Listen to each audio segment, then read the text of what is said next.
Abonnez-vous à notre chaîne YouTube, cliquez sur la cloche de notification, partagez et aimez la vidéo.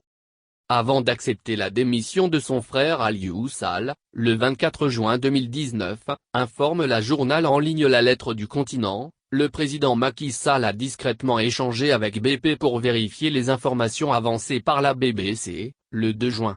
C'est de là qu'il a décidé de revoir son dispositif de communication de crise. Des envoyés de BP, révèle La Lettre du Continent, sont venus mi-juin à Dakar pour rencontrer Mamadou Fall Kane et Ousmane Ndiaye, les deux responsables de la cellule dite Co-Petrogaz logée à la présidence. Objet des discussions, les affirmations de la BBC qui, dans un documentaire diffusé le 2 juin, indiquaient que BP paiera, sur toute la durée de vie des Chancayar offshore profond et Saint-Louis offshore profond, des royalties oscillant entre 9 et 12 milliards $ à l'entrepreneur australo-roumain Franck Timis, ancien actionnaire du permis.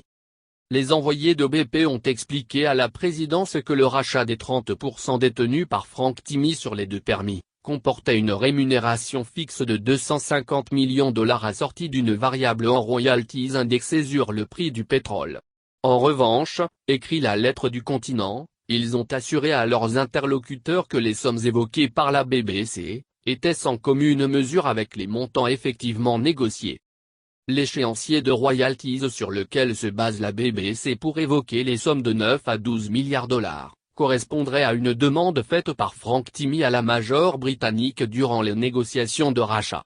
Après avoir tenté de vendre ses parts à ExxonMobil, Franck Timis a en effet tenté d'exercer une pression maximale sur BP au début de l'année 2017. Ces demandes ont été rejetées par la Major britannique, poursuit le journal en ligne.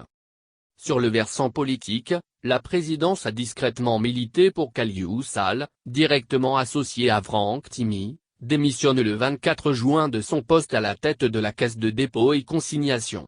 Mécontent de la gestion de la crise par ses porte-paroles, le président Macky Sall a décidé de remanier sa cellule de communication.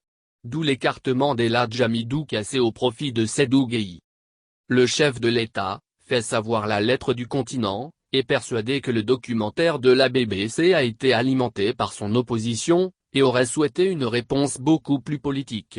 En réalité, la BBC se base sur des documents internes à Caldwell et Partners, l'ex-société de gestion de fortune suisse de Franck Timis.